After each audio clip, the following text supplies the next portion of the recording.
আজকে আমরা আমাদের যা যা গ্যাডজেটস আছে সব রকম পদ্ধতিতে তো ইনভেস্টিগেশন করার চেষ্টা করলাম। যা যা ফাইন্ডিংস এসছে সব তো তোমার সামনেই আছে।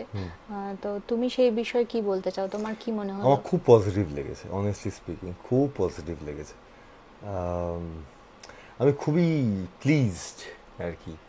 মানে কোন জায়গা থেকে প্লিজ সেরকম নয় যে তোমরা এলে বাড়িতে সবাই মিলে কিছু একটা কিছু করলে আমার দেখে খুব আনন্দ হলো, সেটা নয়। মানে একটা যেটার মধ্যে একটা যুক্তিতর্ক আছে, আমি তার প্রতি ইনক্লাইন্ড বরাবরই। তো যেগুলো বিষয় হলো তাতে আমরা অধিকাংশ ক্ষেত্রেই দেখেছি যে আমরা আহ, সেরকম কিছু আমরা পাইনি, কারেক্ট। এবং সেটা যে প্রসেস দিয়ে যাওয়া হয়েছে সেই প্রসেসটা খুব ইন্টারেস্টিং। একদম লাস্টে যে বিষয়টা, যখন আমি একটা কল করি, তোমাদের কি মেশিন বলে ওটা বলো? EMF detector. EMF detector.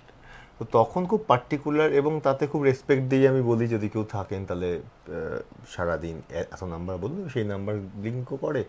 তারপরে আমি বলি যে রেসপেক্টের সঙ্গে বলছি আপনি চলে যান এত নাম্বার দিয়ে, তখন 15 বলি আমি, সেটা 15ও চলে আসে। অ্যান্ড তারপরে স্টপ হয়ে যায়, সে আর কারো কথা রেসপেক্ট করে না, আমার কথাই রেসপন্ড করে, যদি আমি ওটাকে সম্পূর্ণভাবে আমি মেনে থাকি তাহলে ঠিক আছে। তো একটা দোনামোনার জায়গা থাকলেও আমার ওখানে ওই জায়গাটায় একটা একটা, কিন্তু আমি এটুকু বুঝে গেছি দ্যাট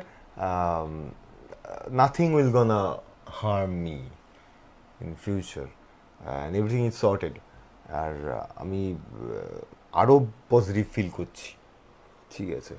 কারণ কিছু আমার মতো করেও আমি নিজের মতো জিনিসপত্র, পুজো আচ্ছা যা লোকজন করতে বলে সেগুলো তো অবশ্যই করেছি। মাঝারেও আমি গিয়েছি।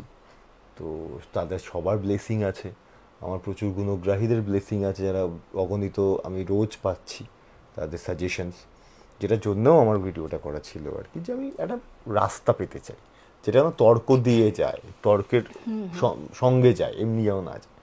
So it was there. So I am very happy and thank you so much. এইটুকুই বলবো যে আমি বেশ কিছু শিক্ষিত প্যারাসাইকোলজিস্ট আমি যদি বলি, if I would call them, তাদের সঙ্গে একটা সুন্দর সময় কাটালাম। বাইরে বৃষ্টি পড়ছে, একটা বেশ তারানাথ তান্ত্রিকের গল্পের মতো করে আমি ফিল পেয়েছি, আমার খুব ভালো লেগেছে ওর ব্যাপারটা, কিছু গল্প শুনেছি। এবং যে প্রসেস দিয়ে ওনারা যান, that's very scientific, which I really like. কারণ যেখানে কোনো তর্ক কিংবা কোনো ম্যানিপুলেশন ফ্রম দেয়ার এন্ড থাকবে না, যে ব্যাপারটা খুবই স্বচ্ছ হবে, যেটা দেখতে পাবে সবাই নর্মাল, এবং যেটার বিরুদ্ধে একটা সায়েন্স এক্সিস্ট করে, কোনো রকম কোনো এক্সট্রা ফোর্স তাদের তরফ থেকে এক্সিস্ট করে না, যেটা আমি চেয়েছিলাম।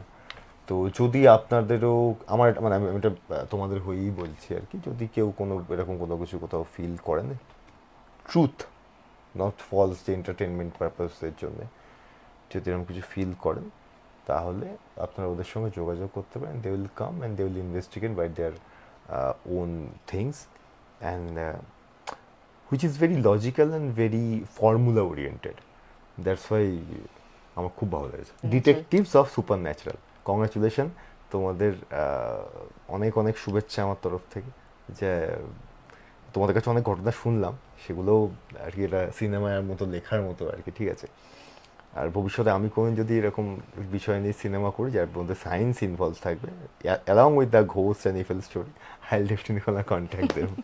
Thank you, thank you so much, thank খুব ইউ। ভালো লাগলো।